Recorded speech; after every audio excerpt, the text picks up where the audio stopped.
Hari ini kita bisa berjumpa kembali di radio kesayangan kita, Radio Muslim Yogyakarta, memberikan akidah, menebarkan sunnah. Insya Allah pada kesempatan pagi hari ini seperti biasa akan kita simak bersama acara ngopi ngobrol perkara Islam bersama beliau Al-Ustadz Amrullah Akadinta Hafidhahullah Ta'ala, yang insya Allah kita akan simak bersama pembahasan mengenai penjelasan ayat-ayat Al-Quran.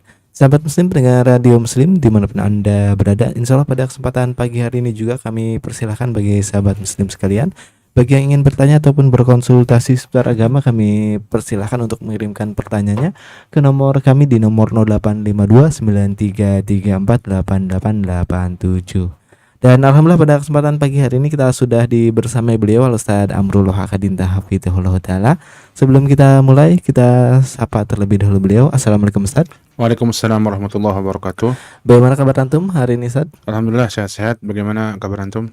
Alhamdulillah Ustadz. Alhamdulillah. Baik. Semoga demikian. Semoga sobat-sobat Radio Muslim juga demikian. Allah berikan senantiasa kepada kita petunjuk, wabil khusus petunjuk untuk berada di atas akidah tauhid yang lurus, berada di atas manhaj yang lurus, sehingga kehidupan kita selamat dunia dan akhirat, dan kita pun mendapatkan kebaikan yang besar. Karena tanpa tauhid, tanpa akidah yang lurus, maka seseorang jauh dari kebaikan hidupnya di dunia, apalagi jelas di akhirat. Mudah-mudahan Allah jadikan kita orang-orang yang mengatakan la ilaha illallah dan berusaha mengamalkannya, dan menjadikan itu sebagai pegangan bagi kita sampai hari kiamat nanti. Nah Ustadz, barakallahu fikum, dan tak lupa kami ucapkan jazakumullahu khairan kepada beliau yang sudah meluangkan waktunya untuk hadir di tengah-tengah kita di studio Radio Muslim Yogyakarta. Nah sahabat Muslim sekalian, alhamdulillah kita sudah dibersamai oleh beliau Al-Ustadz Amrullah Akadinta Hafidhahullah Ta'ala. Maka dari itu mari kita siapkan diri kita masing-masing untuk menyimak dan mencatat faidah yang insya Allah akan beliau sampaikan sesaat lagi. Kami dari studio Radio Muslim Yogyakarta mengucapkan selamat mendengarkan, dan kepada Al-Ustadz Amrullah Akadinta kami persilakan. Bismillahirrahmanirrahim. Alhamdulillah wassalatu wassalamu ala Rasulillah wa ala alihi wa ashabihi wa mawalah wa la haula wa la quwata illa billahi wa ba'du. Para pemirsa Radio Muslim yang budiman dimanapun berada, rahimani wa rahimakumullah. Alhamdulillah kita bersyukur pada Allah atas nikmat yang Allah berikan. Kembali kita bisa berkumpul pada kesempatan yang berbahagia di pagi hari ini. Semoga Allah memberikan kebaikan pada kita, memberikan taufik pada kita untuk senantiasa berada di atas ketaatan, menjaga hati kita, dan menjadikan kita orang-orang yang mendapatkan husnul khatimah. Sobat Radio Muslim dimanapun berada yang dimuliakan Allah Subhanahu wa Ta'ala, kita akan kembali melanjutkan pembahasan kita dari pembahasan ayat-ayat pilihan dari surat Al-Baqarah, di mana kita masih masuk pada ayat-ayat awal. Dan kita masih membahas kitab Rosail Syekh Abdul Muhsin Al-Hammad, Syekh Abdul Muhsin bin Hamad Al-Abbad Al-Badr hafizahullah ta'ala. Beliau salah seorang ulama ahli hadis di kota Madinah. Beliau juga ayah dari Syekh Abdul Razak hafizahullah, yang cukup akrab dengan masyarakat kaum muslimin di Indonesia, karena beberapa kali putra beliau Syekh Abdul Razak mengunjungi kita, dan beliau juga pengajar di Masjid Nabawi, Syekh Abdul Muhsin. Namun karena sudah sepuh, maka beliau sudah tidak lagi mengajar di Masjid Nabawi. Sekarang diganti atau putranya meneruskan. Yang sebelumnya juga Syekh Abdul Razak juga pengajar di Masjid Nabawi. Maka Masya Allah, keluarga yang mudah-mudahan Allah berikan keberkahan, sebagaimana mudah-mudahan Allah berikan juga keberkahan kepada keluarga kita. Qauluhu ta'ala, Allah berfirman, alladzina yu'minuna bil ghaib. Yang kita sampai pada pembahasan dari awal surat Al-Baqarah. Sebelumnya Allah Subhanahu wa Ta'ala menjelaskan bahwa Al-Quran ini petunjuk bagi orang-orang yang bertakwa kepada Allah Subhanahu wa Ta'ala. Kemudian Allah sebutkan apa ciri-ciri orang-orang yang bertakwa tersebut, yang nanti bisa mengambil petunjuk dari Al-Quran. Ya, maka tanpa ini sulit orang ini bisa mengambil petunjuk dari Al-Quran. Kata Allah Subhanahu wa Ta'ala, Allah membuka alladzina yu'minuna bil ghaib, yaitu orang-orang yang beriman pada yang gaib. Ini akan kita bahas pada kesempatan pagi hari ini, beriman kepada hal yang gaib. Apa itu hal yang gaib? Beliau hafizahullah ta'ala menjelaskan, al-ghaib fil lughah kullu ma ghaba 'anil insan. Gaib itu secara bahasa sesuatu yang enggak diketahui manusia. Sehingga nanti secara bahasa gaib itu ada dua, bisa nisbi, bisa mutlak. Gaib nisbi itu secara relatif. Misalnya sekarang di depan tembok ini saya nggak tahu ada apa, maka gaib bagi saya. Namun bagi orang yang ada di sana tidak gaib, mereka tahu ada apa di sana. tapi gaib bagi orang yang tidak melihatnya. Ya, maka ini nisbi. Ada gaib itu yang mutlak. Gaib. Contohnya kapan datangnya hari kiamat. Ini perkara gaib mutlak. Tidak ada yang tahu kecuali Allah Subhanahu wa taala. Ya, dan Allah Subhanahu wa taala mengetahui yang gaib, yang nampak dan yang gaib. Ya. Wa fi syar'i, dan dalam syariat, kullu ma ghaba 'anil insan mimma la yu'rafu illa bil wahyi.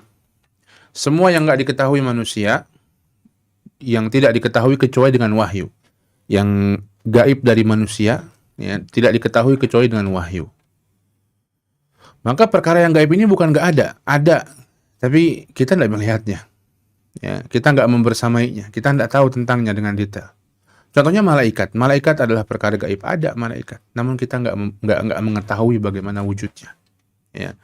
Maka disebutkan di sini dzalika mithl ikhbar an bada'il khalqi, kabar tentang permulaan penciptaan. Dalam Al-Quran Allah sebutkan tuh penciptaan langit dan bumi, penciptaan manusia. Kita nggak tahu waktu Nabi Adam alaihissalam diciptakan, tapi waktu itu ada malaikat yang melihat, mereka mengetahuinya. Ini termasuk gaib yang nisbi, gaib yang relatif bagi kita. Wa anir rusul, kabar tentang rusul umamihim, dan umat-umatnya. Kita nggak tahu tentang Nabi Musa, tentang Nabi Nuh alaihissalam. Namun relatif. Bagi yang hidup di masa itu, yang hidup bersama Nabi Musa, yang hidup bersama Nabi Nuh, yang hidup bersama Nabi Muhammad SAW, maka mereka mengetahui apa yang terjadi pada waktu itu. Bagi kita gaib, mungkin sudah ribuan tahun lalu, dan kita mempercayai, mengimani apa yang ada dalam Al-Quran dan Sunnah Nabi SAW. Wal ikhbar amma yajri fil mustaqbal, dan kabar tentang apa yang terjadi di masa yang akan datang. Allah sebutkan itu dalam Al-Quran. Ya, mithlul khuruj Ya'juj wa Ma'juj, keluarnya Ya'juj dan Ma'juj, kelompok manusia yang besar yang mereka akan menguasai bumi. Ya. Wa khurujud dabbah, keluarnya dabbah, seekor hewan sebagai tanda hari kiamat akan berbicara nanti. Ya. Wa khurujul masihid dajjal wa ghairu dzalika, dan keluarnya dajjal dan yang lain-lainnya akan di masa yang akan datang. Sekarang bagi kita gaib. Kalau nanti kita tidak mendapatinya, gaib juga. Tapi bagi orang di masa depan nanti tidak gaib bagi mereka. Mereka mengetahui hal tersebut. Wa ma yajri fil qubur minan na'imi wal azab. Dan apa yang terjadi di kubur berupa kenikmatan atau azab kubur. Ya, itu juga perkara gaib. Tidak kita tahu kecuali dari wahyu. Kita sekarang belum mengalaminya. Tapi nanti kalau sudah masuk kubur, kita akan mengalaminya. Semoga Allah memberikan kepada kita nikmat kubur dan menjauhkan kita dari siksa kubur. Wa ma yahsulu ba'dal ba'thi minal hasyri wal hisabi wa waznil a'mali was-sirati wal jannah.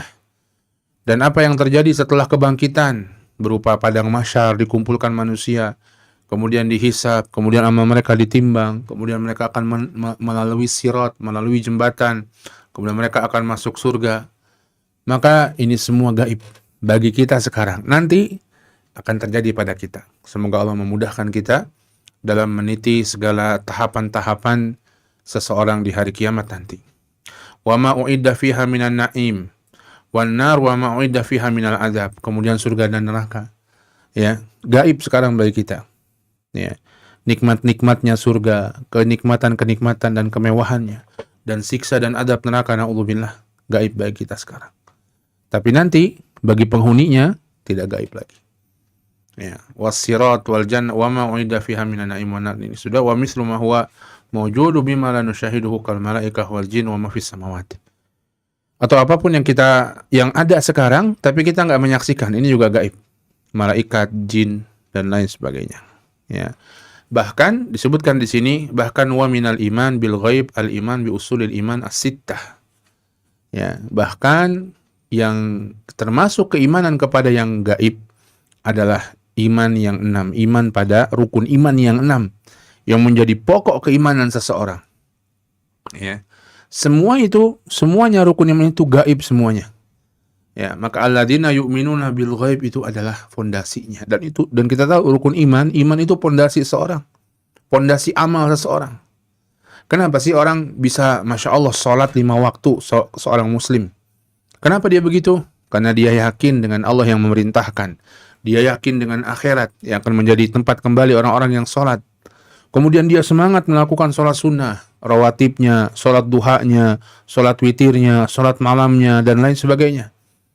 Ada sebagian orang semangat sekali. Kenapa begitu? Dia yakin dengan janji Allah. Dia beriman dengan akhirat. Dia beriman bahwa sholat dia disaksikan malaikat. Dia beriman bahwa Rasul SAW mewajibkan itu melalui peristiwa Isra Mi'raj. Semuanya perkara gaib. Namun itu menjadi motivasi, menjadi bahan bakar bagi seseorang untuk mengerjakan amal soleh. Maka begitulah iman. Begitulah pentingnya akidah. Semua rukun iman perkara gaib. Ya. Dijelaskan di sini. Al-iman billah wa malaikatihi wa kutubihi wa rusulihi wal yaumil akhir wal qadari khairihi wa syarihi. Ini rukun iman yang 6. Iman kepada Allah, kepada nama-namanya, kepada sifatnya, kepada perbuatannya. Ya, itu semua perkara gaib. Tidak bisa seseorang itu mengetahui tentang hal tersebut kecuali dikabarkan oleh Allah dan Rasulnya. Dari mana kita tahu Allah Subhanahu wa taala beristiwa di atas arsy-Nya? Dari Allah Subhanahu wa taala sendiri. Dari mana kita tahu bahwa Allah Subhanahu wa taala menciptakan yang pertama kali diciptakan manusia Nabi Adam? Allah sendiri. Dari mana kita tahu bahwa Allah itu Maha penerima taubat? Allah sendiri. Dari mana kita tahu bahwa Allah Subhanahu wa taala itu Maha penyayang kepada hamba-hambanya? Allah sendiri yang kasih tahu pada kita. Kalau enggak, kita enggak mungkin bisa mengetahuinya. Ya. Dari mana kita tahu bahwa Allah itu mencintai hamba-hambanya yang takwa, hamba-hambanya yang berbuat ihsan dan lain sebagainya? Dari Allah dan Rasulnya. Enggak mungkin kita bisa tahu kecuali tentang iman pada Allah Subhanahu wa taala, iman pada yang gaib. Wal imanu bil malaikah, iman pada malaikat gaib juga. Dari mana kita tahu adanya malaikat? Dari berita yang gaib, dari Allah dan Rasulnya. Dari mana kita tahu dia diciptakan dari cahaya? Dari Allah dan Rasulnya. Dari mana kita yakin bahwa mereka punya tugas masing-masing sesuai dengan apa yang dikehendaki oleh Allah Subhanahu wa taala? Dari Allah dan Rasulnya. Dari mana kita tahu mereka mencatat amalan-amalan kita? Dari Allah dan Rasulnya. Iman pada malaikat, iman yang gaib. Wal imanu bi rusul. Ya, iman kepada para rasul juga perkara yang gaib. Tadi, mungkin bagi umat di masa mereka tidak gaib. Tapi umat di masa sekarang ini gaib bagaimana? Dari mana kita tahu tentang Nabi Musa, tentang Fir'aun? Dari Allah dan Rasulnya. Dari mana kita tahu mukjizat Nabi Musa alaihissalam? Dari Allah dan Rasulnya. Dari mana kita tahu dahulu ada banjir besar yang pernah melanda dunia ini? Dan yang selamat hanya seorang Nabi dan Rasul dan orang-orang dan hewan-hewan yang bersama mereka. Banjir besar di zaman Nabi Nuh alaihissalam. Dari Allah dan Rasulnya. Semua berita gaib, walaupun bagi masyarakat atau bagi manusia di masa itu adalah satu hal yang nyata. Ya. Maka ini gaib. Iman kepada kitab-kitab gaib juga. Ya. Beriman kepada, dari mana kita tahu Allah menurunkan Injil, menurunkan Taurat, menurunkan Zabur, menurunkan Suhuf Ibrahim? Dari Allah dan Rasulnya. Dari mana kita tahu bahwa Al-Quran, katakanlah, itu diturunkan oleh Allah Subhanahu wa taala, bukan buatan Nabi sallallahu alaihi wasallam, bukan tulisan beliau, bukan rekayasa beliau, tapi itu firman Allah Subhanahu wa taala. Dari mana kita? Dari Allah dan Rasulnya. Maka iman kepada kitab, iman yang gaib. Iman kepada hari akhir, masa depan, gaib juga. Dari mana kita tahu ada azab kubur dan siksa kubur? Kita belum masuk ke dalamnya, kita belum merasakannya. Dari Allah dan Rasulnya. Dari mana kita tahu nanti ada surga dan neraka? Dari Allah dan Rasulnya. Iman kepada takdir, iman yang gaib juga. Dari mana tentang semua yang ditakdirkan pada manusia, kita tidak tahu. Apakah kita nanti kita siang punya rencana, misalnya saya siang nanti mau pergi ke sana, mau pergi ke sini, mau makan ini, mau minum itu. Apakah kita akan bisa mendapatkannya atau melakukan seperti yang kita rencanakan? Belum tentu. Sesuai takdir. Dari mana kita tahu takdir? Gaib. Hanya Allah Subhanahu wa taala yang mengetahuinya. Ya, maka begitulah iman dengan rukun iman. Yang ini merupakan pondasi, yang ini merupakan asas dari kebaikan seorang muslim dalam urusannya kepada dirinya, kepada Robnya dan kepada manusia, kepada Robnya, kepada dirinya dan kepada sesama manusia, adalah karena iman pada yang gaib. Karena Allah jadikan ini yang pertama. Allah jadikan iman kepada yang gaib ini yang pertama dari ciri orang-orang yang bertakwa. Alladzina yu'minuna bil ghaib. Kemudian baru amal. Baru amal. Iman dulu yang pertama. Kenapa? Ini pondasi. Makin kuat, makin baik imannya kepada yang gaib, makin kuat, makin baik amalannya. Maka baru selanjutnya amal. Kata Allah Subhanahu wa taala, "Alladzina yu'minuna bil ghaib wa yuqimunas salata wa mimma razaqnahum yunfiqun." Wa yuqimunas shalah. Kemudian mereka mengerjakan salat. Salat, ya. Kenapa seorang mukmin, seorang muslim saatnya salat duhur dia pergi ke masjid. Dia ambil air wudu, dia berdiri, dia ruku, dia sujud. Apa yang menyebabkan dia melakukan seperti itu? Iman dia kepada Allah yang telah memerintahkan itu. Iman dia kepada Rasulnya yang telah menyampaikan.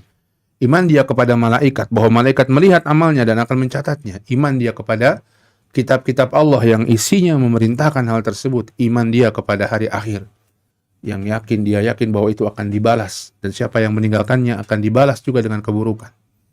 Iman dia kepada yang gaib membuat dia melakukan hal yang mungkin kalau pikir-pikir ya di luar nalar. Ngapain orang jam-jam tertentu tiba-tiba kumpul di masjid, kemudian melakukan gerakan-gerakan, kemudian sholat? Bukankah lebih baik dipakai untuk yang bermanfaat, untuk terus mengerjakan pekerjaannya, untuk istirahat dan lain sebagainya? Tapi tidak bagi seorang muslim. Itu waktunya sholat, dia sholat. Dia sisihkan waktunya untuk melaksanakan ibadah tersebut, yang dia tidak tahu caranya kecuali dari Allah dan Rasulnya. Kapannya, di mananya, kayak apa sholatnya, nggak tahu. Maka amal itu pondasinya adalah iman. Wa yuqimunas salata, ya, alladzina yu'minuna bil ghaib wa yuqimunas salata wa mimma razaqnahum yunfiqun.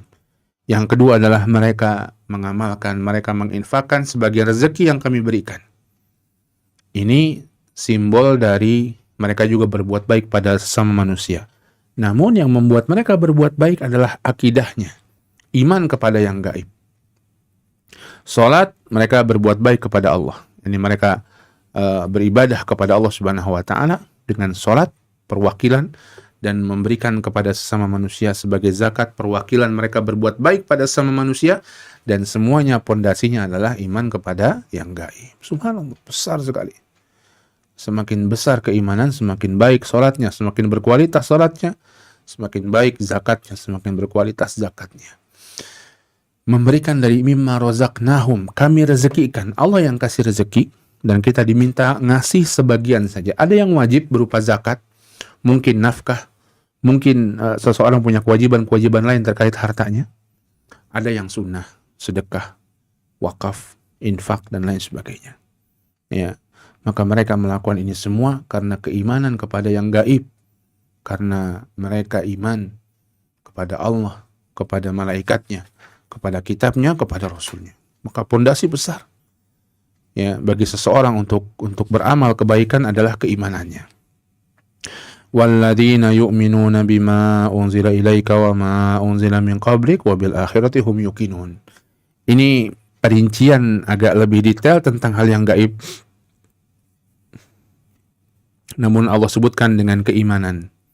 Ya, walladzina yu'minuna bima unzila ilaika, dan orang yang beriman dengan apa yang diturunkan kepadamu wahai Muhammad. Wa ma unzila min qablik, dan beriman dengan apa yang diturunkan pada orang-orang sebelummu. Ini iman kepada Al-Qur'an, iman kepada kitab-kitab. Beriman bahwa Allah menurunkan hal tersebut kepada Nabi dan Rasulnya, dan isinya adalah kalamullah. Isinya adalah firman Allah Subhanahu wa taala. Wa bil akhirati hum yuqinun, dan mereka yakin dengan akhirat. Yakin, yaitu mereka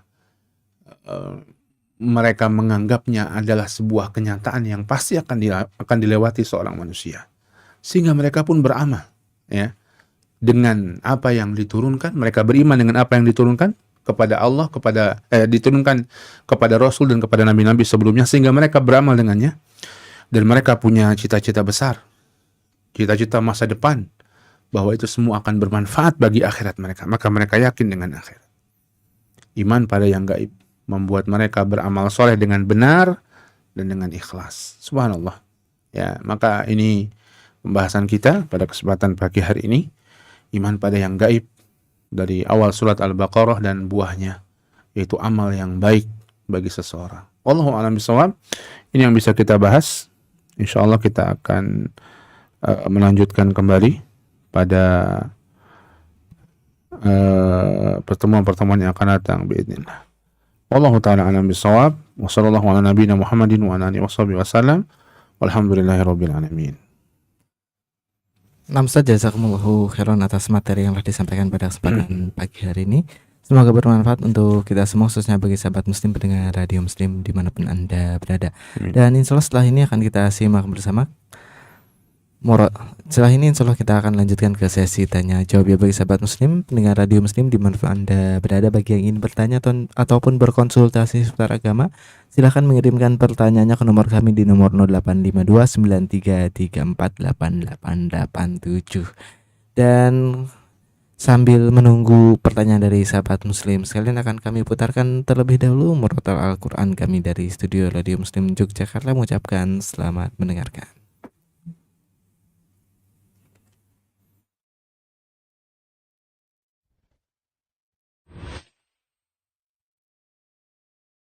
A'udzu billahi minasy syaithanir rajim.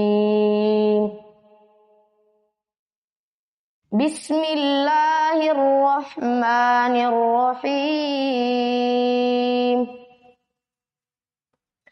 Idza asy-syamsu kuwirat wa idzan nujumu kadarat wa idzal jibalu suyirat wa idzal 'isharu 'uttilat wa idzal wuhushu husyirat wa idzal biharu sujjirat wa idzan nufusu zuwijat wa idzal mau'udatu su'ilat bi ayyi dzambin qutilat wa idzas suhufu nushirat wa idzas samaa'u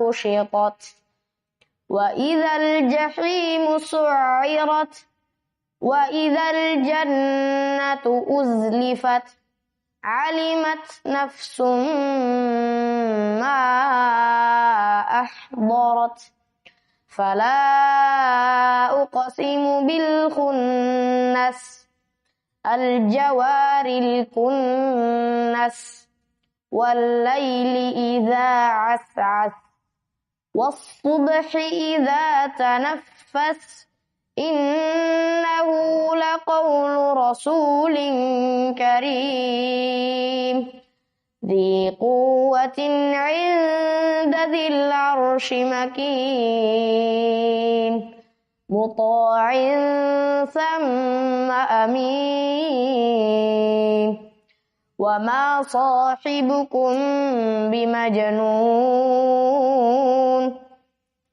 walaqad ra'ahu bil ufuqil mubin wa ma huwa 'alal ghaibi bidanin wa ma huwa biqawli syaitonir rajim fa aina tadhhabun in huwa illa dzikrun lil alamin liman syaa'a minkum an yastaqim wa ma tasha'una illa an yasha'a Allahu rabbul alamin.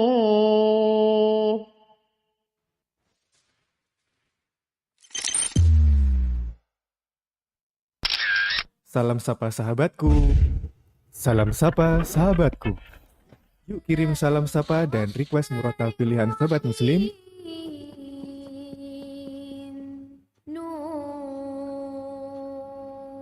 di acara Salam Sapa Sahabatku. Gimana caranya? Cukup dengan kirim WhatsApp atau SMS ke nomor 0823 2727 5333. Radio Muslim Jogja 1467 AM. Assalamualaikum warahmatullahi wabarakatuh. Alhamdulillah, salatu wassalamu ala nabiyina wa alihi wa ashabihi ajmain, amma ba'd. Selamat pagi sahabat muslim pendengar radio muslim dimanapun anda berada. Alhamdulillah pada kesempatan pagi hari ini kita bisa bersama kembali di acara ngopi ngobrol perkara Islam bersama beliau Ustadz Amrullah Akadinta Hafidhullah Ta'ala. Yang insya Allah pada kesempatan pagi hari ini akan kita lanjutkan ke sesi tanya jawab ya sahabat muslim pendengar radio muslim. Dimanapun anda berada silahkan ya bagi yang ingin bertanya ataupun berkonsultasi seputar agama silahkan kirimkan pertanyaannya ke nomor kami di nomor 0852 93348887 sahabat muslim. Alhamdulillah pada kesempatan pagi hari ini sudah ada beberapa pertanyaan yang masuk ke nomor kami. Langsung ana bacakan ya Ustaz. Tafadhol. Ustaz, apakah membiarkan istri berjualan termasuk dayut Ustaz? Allah Ta'ala alam, kalau sekedar berjualan ya tentunya tidak ya. Namanya berjualan perkara yang mubah. Istri mungkin jualan selama tidak bertentangan dengan syariat. Ya. Mungkin istri jualan online, mungkin offline begitu ya. Ya tugasnya apa, dia bikin-bikin masakan, bikin-bikin makanan, atau dia jual-jual baju selama tidak bertentangan dengan syariat. Mungkin ada interaksi nantinya dengan lawan jenis, tapi selama interaksi tersebut adalah masih dalam koridor dan batasan syariat, maka bukan dayus apabila seseorang membiarkan istrinya seperti itu. Baru ketika ada interaksi dengan lawan jenis yang di luar batasan dan koridor syariat atau arah-arahnya ke sana, maka jangan sampai sang suami ini tidak mengingatkannya. Kalau tidak mengingatkan, maka inilah dayus. Ya, orang yang tidak peduli dengan kondisi keluarganya, apakah dia melanggar syariat atau tidak. Ya. Wallahu a'lam bishawab. Ustaz, jazakumullahu khairan atas jawabannya Ustaz. Dan bagi sahabat muslim bagi yang ingin bertanya silahkan untuk mengirimkan pertanyaannya ke nomor kami di nomor 0852 9334 8887. Dan untuk pertanyaan selanjutnya Ustaz. Ustaz izin bertanya sebagaimana disunahkan salat sunnah saat pulang dari safar, bagaimana jika salat sunnah dikerjakan juga salat sunnah ringan 2 rakaat saat tiba di kota tujuan ketika safar dengan maksud memohon pertolongan kepada Allah akan kebaikan di kota tersebut dan berlindung dari keburukannya, apakah hal tersebut dibolehkan Ustaz? Wallahu a'lam, kami belum pernah mendapati hadis tentang yang seperti itu. Ini sholat sunnah di tempat tujuan safar. Ada memang sholat sunnah sebelum safar, sepulang dari safar. Nabi SAW biasanya kalau safar ke Masjid Nabawi dulu, dekat sebelah rumah beliau, kemudian sholat, baru kemudian pulang.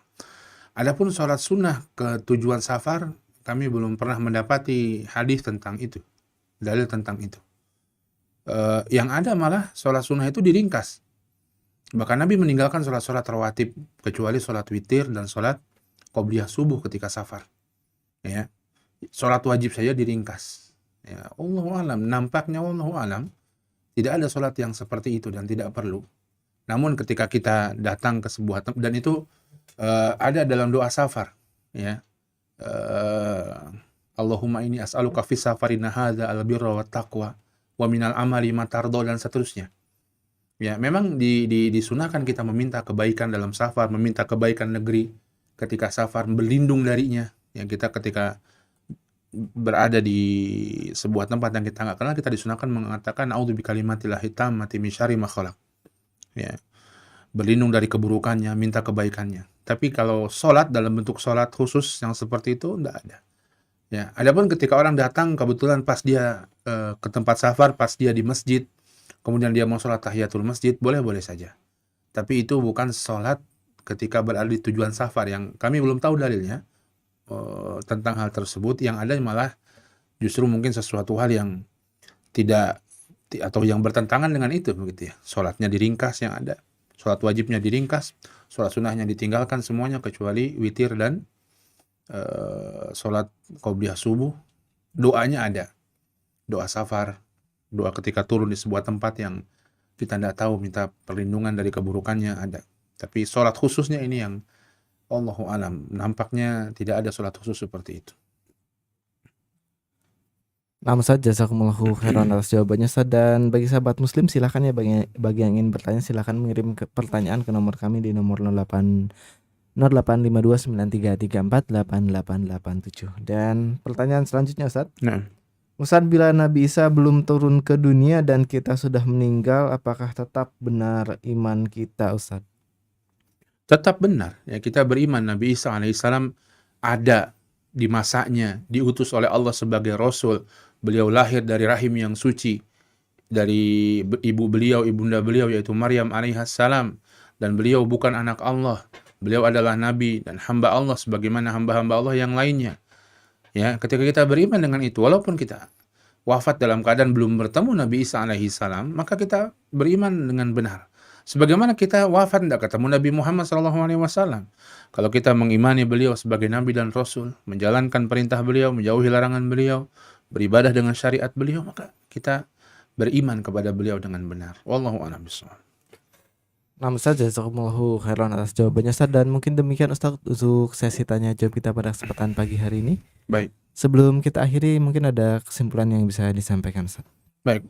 Sobat muslim yang dirahmati Allah Subhanahu wa taala, semoga Allah memberikan kebaikan kepada kita, menguatkan iman kita. Wabil khusus di masa-masa ini betul-betul kita butuh sekali kekuatan iman untuk menjalani kehidupan, untuk menjalani atau menghadapi berbagai macam tantangan kehidupan. Yang tanpa itu seseorang bisa terseret dalam arus-arus keburukan tanpa kekuatan iman dalam hatinya. Dan didapat dari mana? Dari doa. Kita banyak doa sama Allah. Didapat dari belajar. Kita berilmu, belajar tentang iman, tentang tauhid, tentang akidah, tentang ibadah. Didapat dari beramal soleh, menguatkan iman kita. Didapat dari berteman dengan orang-orang yang baik, berada di lingkungan yang baik. Maka jagalah ini, mudah-mudahan iman kita terjaga, dan Allah pun memberikan taufik pada kita untuk menghadapi kehidupan ini, sukses dunia, sukses akhirat. Amin ya rabbal alamin. Walhamdulillahirabbil alamin. Nah, Ustaz, jazakumullahu khairan atas materi yang telah disampaikan pada kesempatan pagi hari ini. Semoga bisa bermanfaat bagi kita semua, khususnya bagi sahabat muslim, pendengar radio muslim dimanapun Anda berada. Dan insya Allah acara ngopi ngobrol perkara Islam akan kami siarkan setiap hari Rabu pagi pukul 8 waktu Indonesia Barat hingga selesai.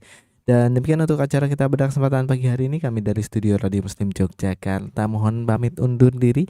Subhanakallahumma bihamdika asyhadu alla ilaha illa anta astaghfiruka wa atubu ilaik. Assalamualaikum warahmatullahi wabarakatuh.